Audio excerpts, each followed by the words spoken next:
for having me. It's really a pleasure to be here. A little bit about myself. I work for the Natural Resources Conservation Service as the state urban and small scale conservationist. It's a new position that was created about a year and a half ago. And I'm very fortunate to be the first person in this position. Small farming is my passion, my love. And I'm also particularly happy to be with you all. I really appreciate and honor and respect your service that you have given or are currently giving. My dad, brother, cousins have all served or are serving. And so a special thank you to you all. And today, our topics, what we're going to go over is just a brief who is NRCS and what services do we provide. I know that this has been gone over in some of the previous webinars, but it always helps to maybe hear it a different way. So we'll review that, and then we'll look at how USDA agencies can help you transition to organic. I went a little bit out of the assignment, and instead of just looking at NRCS, I'm also going to touch on a couple of other USDA agencies and how they can help you transition to organic, because it's confusing, quite honestly. And sometimes it's very difficult to understand which agency to go to for what. And so I didn't feel like I could do a good job of describing what NRCS does without also touching on what other agencies do, because they're all kind of interrelated. And then finally, we'll go into detail on NRCS as a partner in transitioning to organic and the specific services that we can provide you. So a little bit about NRCS. Our agency was born from the Dust Bowl. So in the 1930s, there was a devastating natural event that happened that's been termed the Dust Bowl. This happened in the Plain States, and basically due to severe drought, severe winds, and mismanagement of the land, a lot of the topsoil from the Plain States became mobile and blew in wind form across the country, literally. It reached very famously reached Washington, D.C., when Hugh Hammett was actually pleading to Congress that we do something at a national level to help save our soil, particularly. And the windstorm hit DC. It darkened the windows. And that is literally how our agency was formed. Back then, it was called the Soil Conservation Service. We have since been renamed the Natural Resources Conservation Service, because as a country, we've realized that we want to help conserve more than just our soil. We want to help conserve our water, our wildlife, our air quality, our soil quality. And so we have termed ourselves the Natural Resources Conservation Service, and that happened in 1994. We also realized as an agency that, hey, we're the federal government. And in 1935, maybe similar to today, the federal government coming onto your land and telling you and giving you advice on how to improve your farming practices maybe wasn't always well received. And so even though we've always been a voluntary organization, we have no regulatory authority, we just exist to help private landowners on a voluntary basis. Just being part of the federal government gave people pause to invite us out or take our advice. And so the soil and water conservation districts were formed. And these are really cool organizations. They are your local connection to conservation. So they exist in every county and every state in the United States. Some of the soil and water conservation districts are more active than others, but they do exist in every county and every state. And their main purpose is to have the pulse on what is going on locally, and then to inform the natural resources conservation and conservation partners on what's going on locally, so that we can tailor what's needed as far as conservation to that local area. So NRCS's mission is, I think, a pretty worthy one. It's to deliver conservation solutions so agricultural producers can protect natural resources and feed a growing world. Pretty simple, but pretty powerful. And what we envision is a world of clean and abundant water, healthy soils, resilient landscapes, and thriving agricultural communities through voluntary conservation. So that is what we're all about. And I love working for the Natural Resources Conservation Service. I love being a public servant because I feel like I'm part of an altruistic mission, that at the end of the day, when I lay my head on the bed, I maybe have been a little frustrated with some of the government paperwork I had to do, but I know that the mission is a very solid one that's trying to help our land and our people. So what we do when, that's our big mission and our vision. So kind of looking in more detail at what do we do is we work with private landowners to help identify and improve resource concerns on their land. So what is a resource concern? That's like some language that sometimes can be a barrier to people, because, you can say, hey, Kate, do you have resource concerns? You would be like, I don't think so. I think I'm good. But when we actually look at what does that mean? We're talking about helping to improve the quality of our soil and to reduce erosion, to improve our water quality, to improve our air quality, improve plant productivity and health. I mean, I'm a big gardener. Who doesn't want to improve plant productivity and health in their garden or wherever you're growing? To improve animal health and to increase energy efficiency. So we determine if there is room for improvement through conservation practices on your land, or land. It doesn't have to be your land. It can be land that you're growing on, that you rent from someone else or have a verbal agreement, etc. You don't have to own the land. We do this by going out with you and doing a site visit and basically just walking your land together. And we're a set of fresh eyes on the property, and we're trained to see how conservation practices can help improve things. We work with any size producers, urban or rural. You can't be too big or too small. We've gone out on 0.1 acres and we've gone out on 1,000 acres. And again, participation in our programs, even if that's just having us out for a site visit and getting some technical advice, is all voluntary. So that technical assistance part, that's really what our agency is founded on. So back in the 1930s, we didn't offer money. We didn't have financial programs where we helped people get conservation on the ground by giving them money to do so. We just were technical assistance. So that's our roots. That's where we're really strong. So we can help you with knowledge and tools to conserve, maintain, and restore natural resources on your land. Like I'm a technical expert in small farming.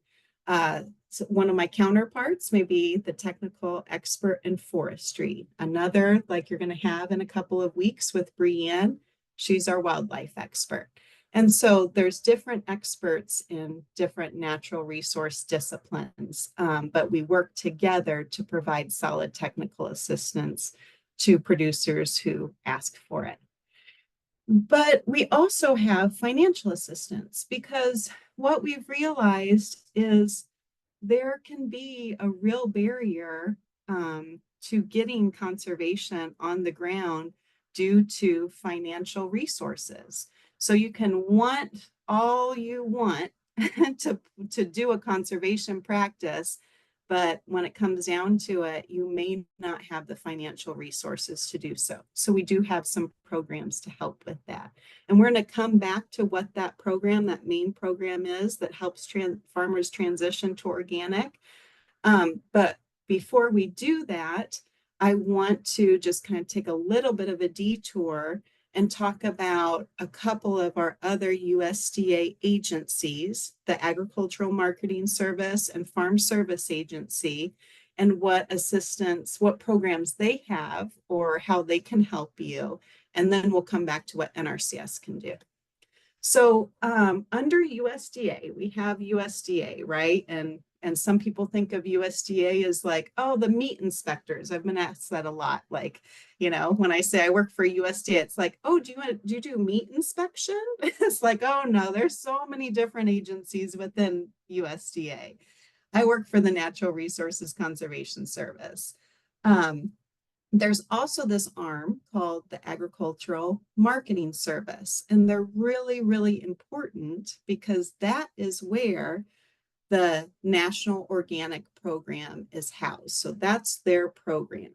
And why is that important? Well, the National Organic Program is the program that holds the USDA certification. So this program is where all of the standards are developed or have been developed, and they hold those and keep them updated in order for a producer to become certified. This is a regulatory agency. So when you're involved, when you become certified organic, then you're following standards in the National Organic Program, and that's regulated. That comes with laws and policies that you're agreeing that you're following by having that certification. So these are the folks, like when people come into NRCS's office and they say, hey, can you tell me if I can use this product on my plants when I'm certified organic? That's not what we do. That's not what NRCS does. That's what the National Organic Program under Agricultural Marketing Service, that's what they do. So those are the folks who can answer all those questions. That is not what we've been trained on or what our agency does. So that's a really important one, because I would say that maybe, well, definitely by far over half of the people that have ever come into my office asking about organic is some sort of question like that, right? Like, hey, can I use this? Or can you tell me how to become certified organic? And it's like, not, I mean, I can direct you to the place you need to go, but that's not us. So this is a real important place. And that anything that you see in blue right here, that is a hot link. And so I'll provide this PowerPoint to Kate, and you know, however this gets posted, you can have that active link to help you get where you need to go.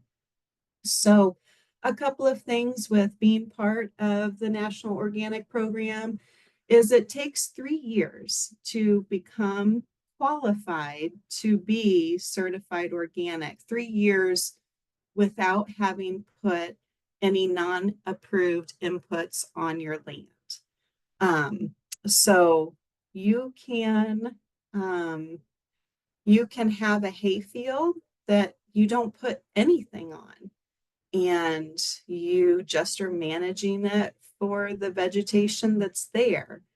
That could be eligible for organic production if you can show that for 3 years you haven't added any non-approved inputs.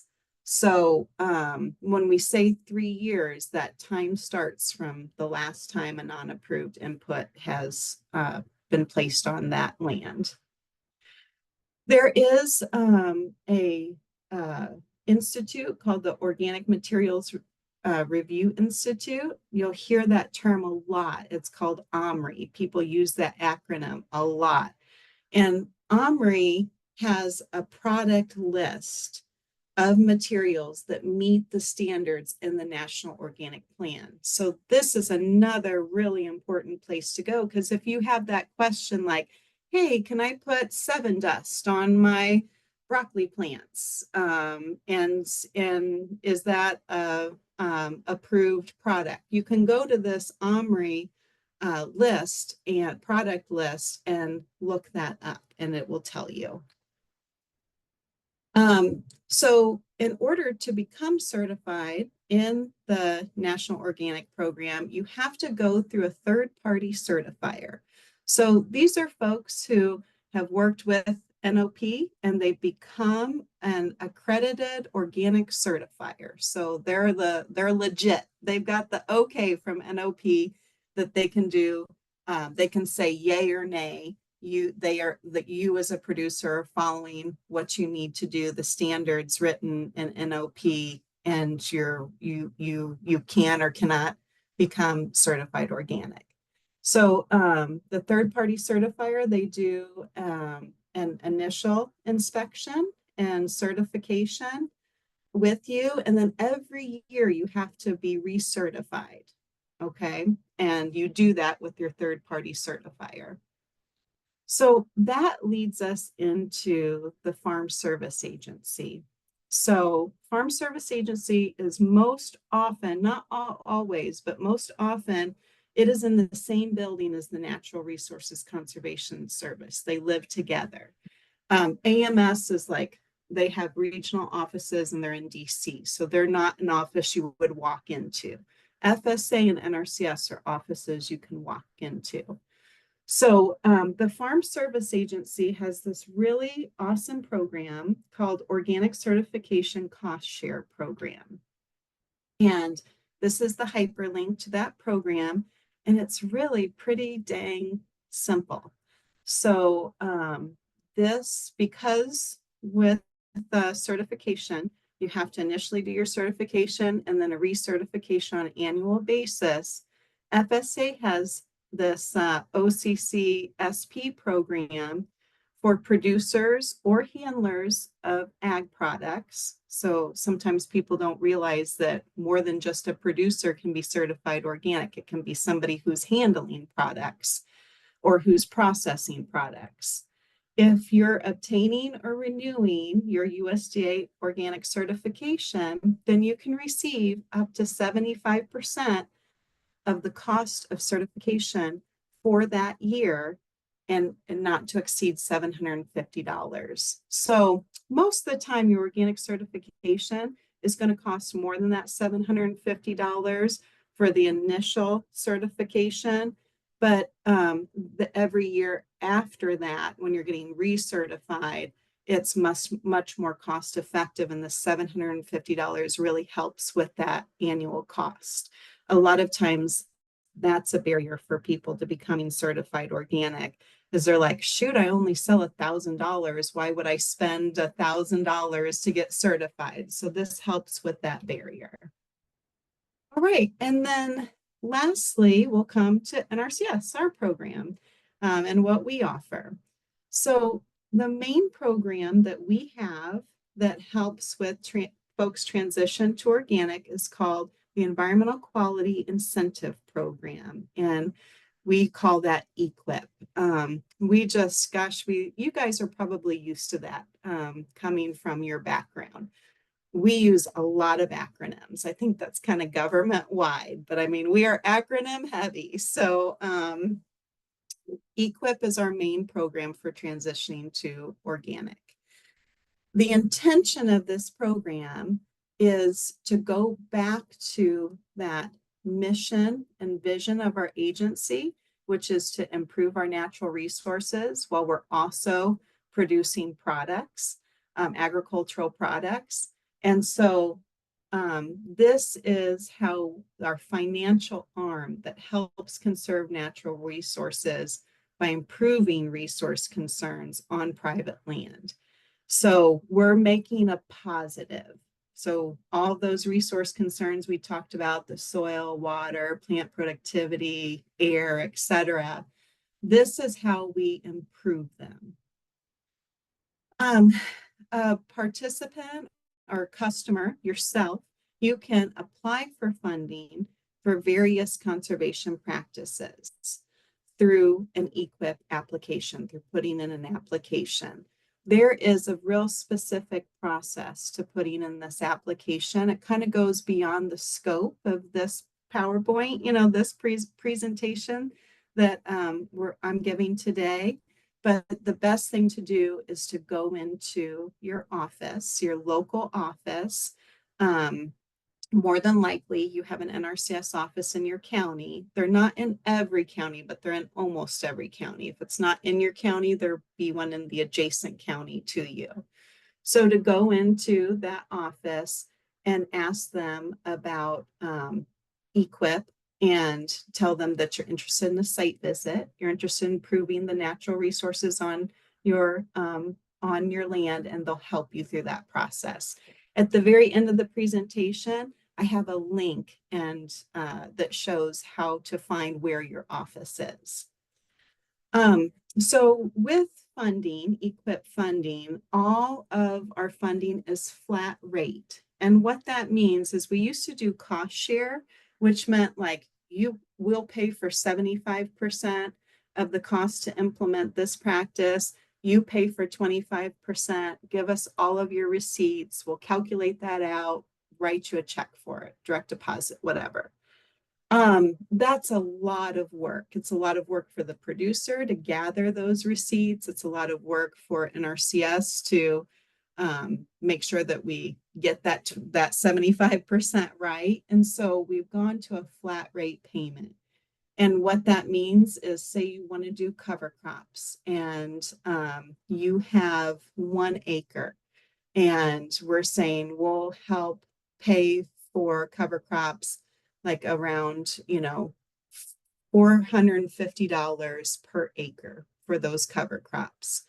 It may cost you, and we're just, as soon as you get those cover crops planted, we're going to give you that money. Okay. Instead of you turning in your receipts and saying, I spent $500 and us calculating what that was, or I spent $400 and calculating what that it was. Ahead of time if your application's selected for funding, ahead of time exactly how much money you're going to get for putting that conservation practice on the ground according to NRCS's standards and specs, and that's what we're going to pay you. You don't have to show any receipts, and you can spend more than that or less than that. We're still going to pay you that same amount. But the intention is for it to be 75%. So sometimes we're high, sometimes we're low, but that's what that flat rate means. And that's really important because that, as a grower, helps you plan your finances because you know exactly how much money you're going to get.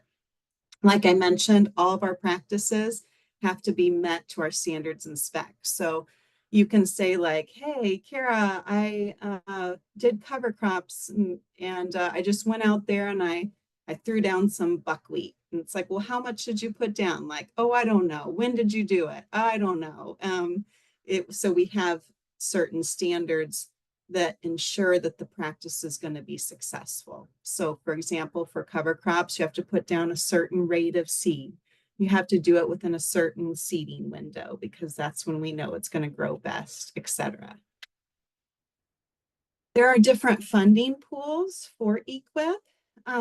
So just these funding pools align a lot of times with those resource concerns that we talked about. So, and our land use. So we have funding pools. We actually have more funding pools than this, but just a kind of general overview. We have a funding pool for forestry. So there's a certain amount of money in that funding pool.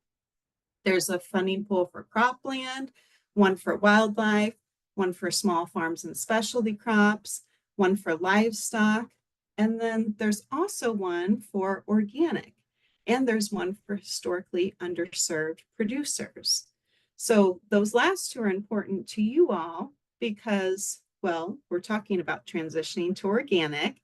And then for historically underserved producers, those are folks who fall into one of these 4 categories. So you're either You would be a historically served producer in USDA's definition if you're a limited resource farmer, a beginning farmer, socially disadvantaged, or military veteran.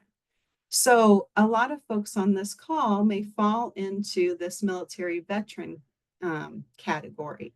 If you're a military veteran and one of these other historically underserved producers, then you fall into this specific category. And being a historically underserved producer has some advantages because you would receive a higher flat payment rate for each practice than if you didn't fall in historically underserved.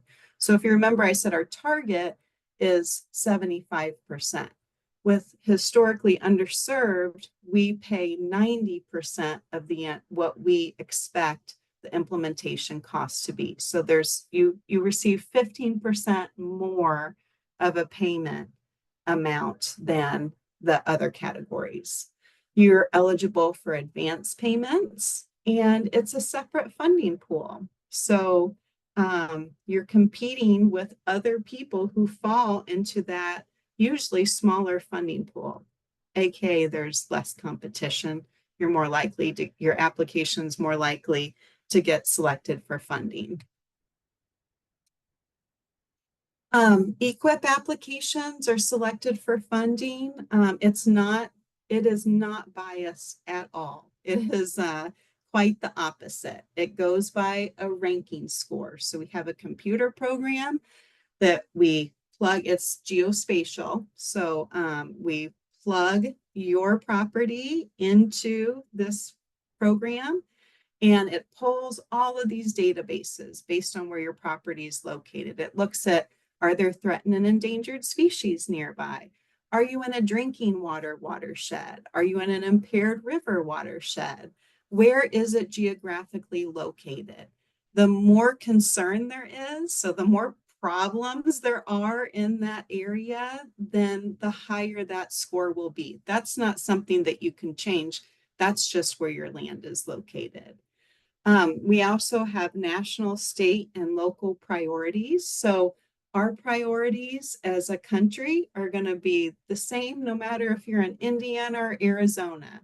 Our state priorities are going to look really different. Maybe not in our Midwestern states, but Indiana's priorities are going to look way different than California priorities, just because our natural resources look different in those places.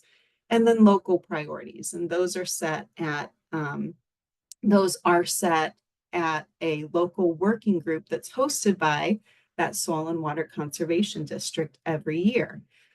So our soil and water conservation districts are usually housed within NRCS. And if you're interested in participating in those local working groups and having some input about where funding goes within your county on this federal money coming through EQIP for conservation, then definitely get a hold of them and ask to be part of that. It's open to everyone.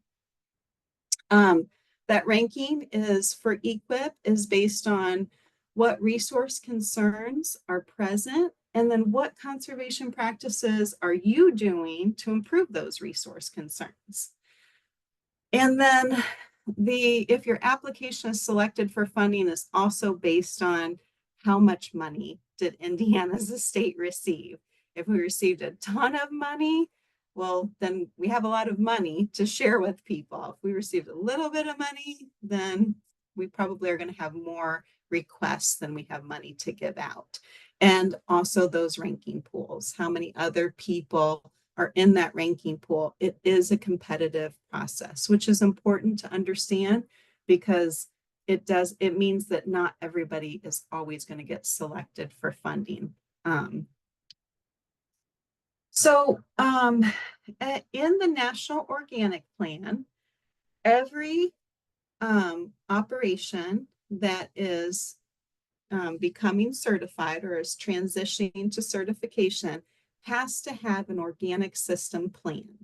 So the organic system plan describes how your farming is meeting the organic standards that's set in that national organic plan. So it's an outline. And it talks about, gosh, it details everything. It details where you bought your seeds, if they're GMO or not, is the fertilizer that you used on that list of that product list that Omri holds. It talks about how much tillage do you do? Do you have water? If so, like a water body on your property. If so, do you have a nice buffer so that we're not contaminating the water? It really goes into in-depth detail, and you have to have one in order to become certified. And your third party certifier is the person that you will develop that plan with and who is going to approve the plan or not approve the plan. They're the experts on the National Organic Plan, and they're going to tell you and assist you on if you have or if you're doing everything you need to do to be eligible for certification. So NRCS comes into this portion of getting certified as organic through EQIP. We have a conservation practice that's called a conservation plan supporting organic transition. And our acronym that we use is CPA, that's Conservation Planning Activity 138. This is an awesome practice. Any of you who are on the road to transitioning to organic, I highly recommend that you apply for if you're interested and the need is there and it works for you, then this really is a great conservation practice, because what it does is you work with a technical service provider. So that's somebody who NRCS has said, yes, these people are certified to write these conservation plans supporting organic transition. And in that CPA 138, it's going to give you a lot of information on your natural resources and how you can improve them if there's that opportunity. But it also basically writes your OSP with you. They can't do it for you. You have to have input to tell them that that technical service provider have to be telling them what you're doing on farm. So you work together and you create an OSP. It's basically somebody gets paid to help you write your OSP. That's so invaluable because I had a farm that was certified organic, and my husband's ran a couple of other certified organic farms and helped them with that process. And that OSP is a booger. It's so having somebody who can walk you through it and help you write it is really invaluable. And so what NRCS does to EQIP is we pay you to get that plan written by a TSP. And the payment is usually somewhere between $4,000 and $4,800 to develop an organic system plan for cropland. So I'm using cropland. You also can get certified for livestock. You can get certified for livestock plus cropland, or you can get certified as a handling facility or processing facility, but just looking at the cropland piece. So that basically pretty much pays for that OSP to be written. And now you have that piece that you can take to your third-party certifier, and you're ready to go as long as you're in that 3-year period where you haven't put non-approved products on the farm. So, and that's all you have to do for that practice. You don't have to follow the OSP. You can have it written and decide, you know what, I actually decided I'm not going to do this. I'm going to shelve this and maybe I'll pick it up some other time. All that this practice requires is that you get that plan written. You don't have to implement it. So this is a great first step. A lot of people, going to the National Organic Program website and kind of deep diving into what it means to become organic certified is a great thing that you can do on this journey towards certification. that's a great first step. And the other great first step is to develop an OSP. And if you need financial help to do so, you can do that through EQIP. So also through EQIP, we have conservation practices that help with that transition. So in your organic system plan that's required by the National Organic Program, you have to be doing certain things, right? So if you have an orchard, you have to have cover on your orchard floor. It can't just be bare. That's in the National Organic Program manual. So we have a conservation practice for that called conservation cover that helps get a mix of permanent vegetation on that orchard floor that's going to work with that orchard, not compete. And so that's a great practice. We also have cover crops. Cover crops is vegetation that you grow in the non-production time. So generally that's our winter time here. So sometime like in late October through, I don't know, like early April is we're not usually growing a crop during that time. So you intentionally grow plants called a cover crop. You're not going to harvest that crop. You're just feeding the soil with it. So some of the things that maybe you may have heard of are things like cereal rye, crimson clover, winter peas, buckwheat. Those are all examples of cover crop. You use it to feed the soil. You have to be doing a crop rotation in your organic system plan. You have to be, you have to show that you're not just growing back to back to back to back tomatoes, because we know through agricultural research that you're going to harbor disease and pests by not doing a rotation. Nutrient management, that's the application of nutrients based on the plant and soil needs. Pollinator habitat, so this is to help with pest management and diversification and overall resiliency of the system, and reduce tillage. So this is a great picture of a field that has some reduced tillage. You can see that that soil has great structure. He's actually harvesting potatoes right now, and he's just digging, putting his hand in. The soil's so friable and has such great structure. It's not compacted, that he's able to just kind of pluck those potatoes out. So these are all conservation practices that NRCS offers funding for through our EQIP program if the need is there, if you have a resource concern that can be, or if you can improve conservation on your land and reduce those resource concerns, then this is an example of a few of the practices we have funding for. Oh, we also have soil and water source water testing, which is great in order to do nutrient management or water management in like a high tunnel. You have to know you have to have a baseline for your soil and water. And so this is a great practice that gets you that information. Finally, we have a new interim conservation practice. So it's called organic management is the practice name.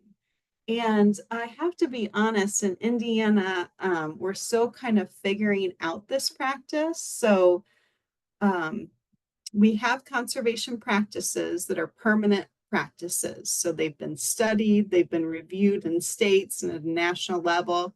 We know we're getting a conservation benefit from them. When a new practice comes on scene, we do this interim period. So this is a conservation practice that we're trialing and we're studying and we're seeing if we have an improvement in resource concerns. So this has been around for a couple of years now, and the intention of it is pretty broad and pretty ambiguous. It's to manage and improve natural resources on land that's in and adjacent to organic production. So that feels like super squishy to me. So it's like, what does that mean? At a minimum, it's saying that a producer will follow the National Organic Program, which of course you need to do if you're certified organic. And you're going to provide erosion control on all areas on the farm, install all buffers that are needed. If you don't need buffers, you don't have to install them, but if you need them, they'll be there. You'll implement crop rotation that improves and that maintains and improves soil organic matter. And you'll do nutrient management based on crop needs where you specifically can't have phosphorus overload. And you'll use integrated pest management. So that's the very minimum. If you have a soil quality resource concern, for example, or like you're specifically trying to improve pollinator habitat or wildlife habitat, then there's additional criteria, but that's the minimum. So this is an interesting practice that you can also be doing some of the other practices and use this to go above and beyond NRCS's standards. So that's a lot of information on different practices and different agencies. And I know you can't retain all of that. And I know it's a lot. And it definitely is a journey becoming certified organic. I've been there, and it is a huge learning curve. And so I really encourage you to stop into your local office, your local county office.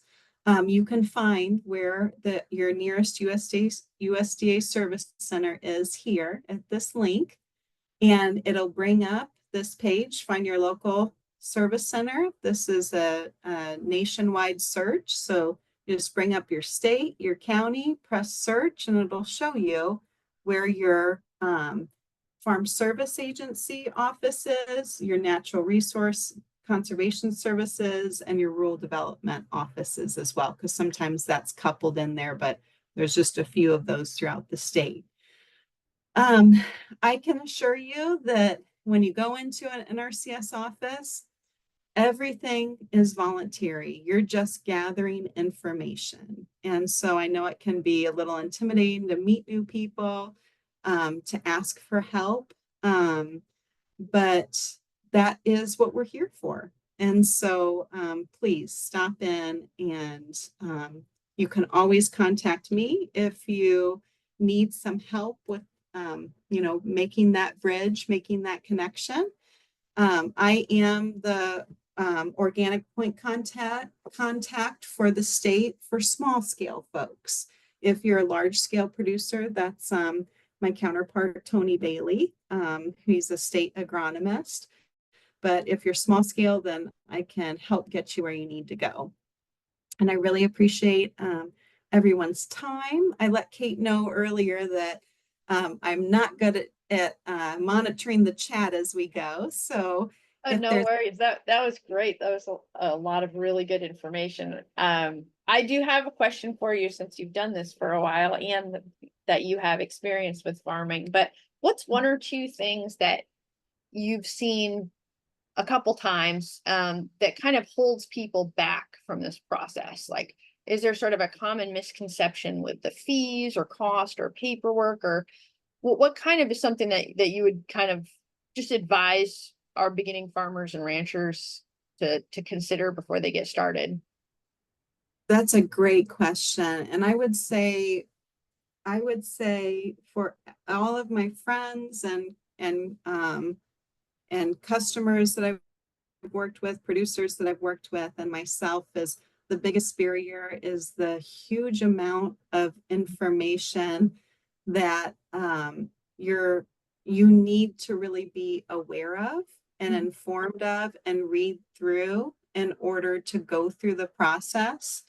And one of the great things that we have made progress on is that there's now organizations that can help distill down that information into some fact sheets. We have our our conservation plan to support organic transition that will connect you directly with the technical service provider who will walk you through that process. So that to me was a huge barrier, is just being overwhelmed with information Mhm. and you need to know. And then also the kind of fear that you're going to accidentally apply something to your land um, without realizing it's on that non-approved list. Mhm. And so, yeah, That's hard. Yeah. that I think What that would be the number one. And then what's one of the greatest sort of success stories you've seen for an Indiana farmer, with using these funds and how it's positively impacted their ag business? Oh gosh. I would say I was the district conservationist, so I ran a service center for the NRCS part in Monroe and Brown counties for many years, for about 10 years. And I worked with a producer who a husband-wife couple, and they were just the nicest folks, and they had the best intentions for the land. They had cattle, they had multiple different livestock species, and they also had like a large garden, kind of like a market garden, and they were selling at multiple different places.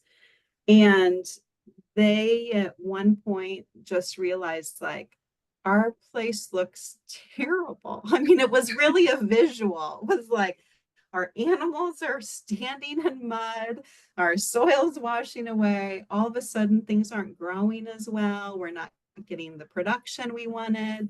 And they contacted not just NRCS, but the local Soil and Water Conservation District and different partners, and just really started asking for advice and technical assistance. And they were open to that technical assistance. They went through, I think, 4 different equip um, contracts. So they stepped it small, right? They're like, this is the worst thing. Let's do this. Mm. And then they came back and were like, that was awesome. It worked. Now I want to do this. And so they went through that 4 different times. And their place is just a showcase of conservation now. Their animals, there's no mud on site. The soil is building in organic matter. The pastures are green. The veggies are growing great. It's That's awesome. yeah, that I think is probably one that really sticks out to me. That's great. Well, I want to thank everyone for joining us today, and really thank you so much, Cara, for sharing your expertise. And I just encourage people to send you an email and reach out if they have any additional questions. And I'm sure in Indiana, you've been there long enough, you know where to point them if you don't know the answer yourself. And just really appreciate your time, and just thanks to the USDA for funding these webinars, because they're a really great way for us to easily learn this information and feel equipped with knowing some of the background before we walk into the service center, so we can ask for what might work best for our farming operations. So I really appreciate it. Thank you so much for joining us today. Take care.